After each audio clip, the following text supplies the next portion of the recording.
ஒரு சின்ன ராஜதந்திர அவமதிப்பு, ஆனா அது ஒரு பெரிய போர்க்கே காரணமாச்சுன்னா நம்புவீங்களா? வாங்க, வரலாற்றின் இந்த முக்கியமான அத்தியாயத்தை, அதாவது இரண்டாம் ஆங்கிலோ ஆப்கன் போர் எப்படி ஆரம்பிச்சதுன்னு விரிவாக பார்க்கலாம். இந்த கேள்வி நம்மள நேரா 19ஆம் நூற்றாண்டுக்கு கூட்டிட்டு போகுது. அப்போ உலகத்துல ரெண்டு பெரிய சக்திகள் இருந்துச்சு. அவங்க ரெண்டு பேருக்கு நடுவுல ஆப்கானிஸ்தான் எப்படி மாட்டிக்கிச்சுங்கிறத நாம புரிஞ்சுக்க போறோம். இந்த போரை புரிஞ்சுக்கிறதுக்கு முன்னாடி நாம தி கிரேட் கேம் அப்படிங்கிற விஷயத்தை தெரிஞ்சுக்கணும்.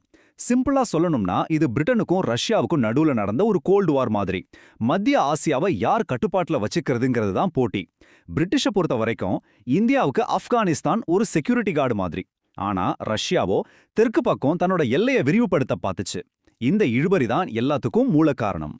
இங்க பாருங்களேன், வெறும் 4 மாசத்துல நிலைமை எப்படி தலைகீழா மாறுதுன்னு. ஜூலைல ரஷ்யா உள்ள வருது, செப்டம்பர்ல பிரிட்டிஷா வேண்டான்னு சொல்றாங்க. உடனே என்னாச்சு? நவம்பர்ல ஒரு பெரிய படையெடுப்பே நடந்துருச்சு. ஒண்ணுக்கு அப்புறம் ஒண்ணுன்னு ரொம்ப வேகமா பிரச்சனைகள் பெருசாச்சு. சரி, இப்போ போரோட முதல் கட்டத்துக்கு போலாம். பிரிட்டிஷ் படைகள் ஆப்கானிஸ்தானுக்குள்ள நுழைஞ்சப்போ நிஜத்துல என்னதான் நடந்துச்சு? பிரிட்டிஷோட ஆரம்பகட்ட படையெடுப்பு ரொம்பவே வேகமா பக்காவா பிளான் பண்ணி நடந்துச்சு. நீங்க பாக்குற மாதிரி 3 அலகலகா வழிகள்ல அவங்க உள்ள நுழைஞ்சு ஆப்கான் பாதுகாப்ப ரொம்ப ஈஸியா உடைச்சிட்டாங்க. காபூல் அவங்க கைக்கு வர்றதுக்கு ரொம்ப நேரம் ஆகாதுன்னு நினைச்சாங்க. அப்பாவோட அரசாங்கம் கண்ணு முன்னாடியே செறிஞ்சு விடுறத பார்த்த அவரோட மகன் யாகூப் கான் வேற வழியே இல்லாம உடனே சமாதானத்துக்கு வந்துட்டாரு. ஏன்னா இதுக்கு மேல போற தொடர்ந்தா அது தற்கொலைக்கு சமம்னு அவருக்கு நல்லாவே தெரிஞ்சிருந்துச்சு. இதனால தான் கண்டமாக் ஒப்பந்தம் கையெழுத்தாச்சு. பேப்பர்ல பார்த்தா இது பிரிட்டிஷுக்கு ஒரு முழுமையான வெற்றி. அவங்க கேட்டது எல்லாமே கிடைச்சிருச்சு. ஆனா ஆப்கானிஸ்தான்ல பேப்பர்ல போடுற ஒப்பந்தமெல்லாம் எந்த நேரத்துல வேணாலும் கிழிக்கப்படலாம்னு அவங்க சீக்கிரமே புரிஞ்சுக்க போறாங்க. அப்ப பிரிட்டிஷுக்கு ரொம்ப முக்கியமான விஷயம் ஒன்னு இருந்துச்சு. அது காபூல்ல அவங்களோட ஒரு நிரந்தர தூதரை நியமிக்கணுங்கிறது தான். ஆனா பாருங்க, இந்த ஒரு முடிவு தான் பெரிய ஆபத்துல கொண்டு போய் விட போகுது. இந்த அமைதி ரொம்ப நாளைக்கு நீடிக்கல. சொல்லப்போனா இது ஒரு பெரிய புயலுக்கு முன்னாடி இருந்த அமைதி.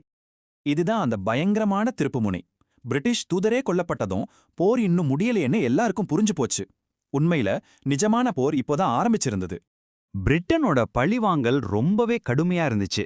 கட்டுப்பாட்டை திரும்பவும் கொண்டு வர்ற அவங்க முயற்சி பண்ணினதால போர் இன்னும் கொடூரமான குழப்பமான ஒரு 2ஆம் கட்டத்துக்கு போச்சு.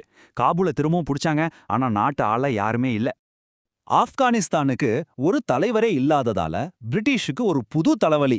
தங்களுக்கு கட்டுப்படுற மாதிரி ஒரு ஆட்சியாளர் வேணுமென்னு தேட ஆரம்பிச்சாங்க. அந்த தேடல் தான் அவங்கள யாருமே எதிர்பார்க்காத ஒருத்தர்கிட்ட கொண்டு போய் சேர்த்துச்சு. அவரு ரஷ்யாவோட ஆதரவுல நாட்டுக்கு வெளியே வாழ்ந்துட்டு இருந்தாரு.